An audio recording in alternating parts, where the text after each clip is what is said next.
Rules of present continuous tense. দেখো present continuous টেন্সের ক্ষেত্রে কি রুলস আছে, প্রথমে সাবজেক্ট বসবে, তারপর বি ভার্ব বসবে। প্রেজেন্ট টেন্সের ক্ষেত্রে বি ভার্ব কিন্তু হচ্ছে অ্যাম অথবা ইজ অথবা আর।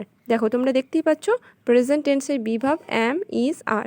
অ্যাম শুধুমাত্র আয়ের পর বসে, ইজ হচ্ছে যখন কোনো সিঙ্গুলার নাম্বার হয়, যেমন হি ইজ, তারপরে হচ্ছে রাম ইজ, সি ইজ, এইভাবে হবে।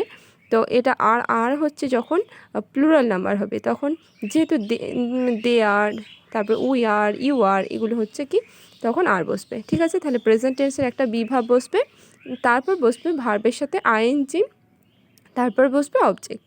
তো দেখো একটা এক্সাম্পল দেখে নিই আমরা একটু। উই আর প্লেয়িং ফুটবল, উইটা হচ্ছে এখানে সাবজেক্ট, আরটা হচ্ছে বি ভার্ব, প্লেটা হচ্ছে মূল ভার্ব, তার সাথে বসেছে আইএনজি, এরপর হচ্ছে অবজেক্ট ফুটবল। তাহলে উই আর প্লেয়িং ফুটবল।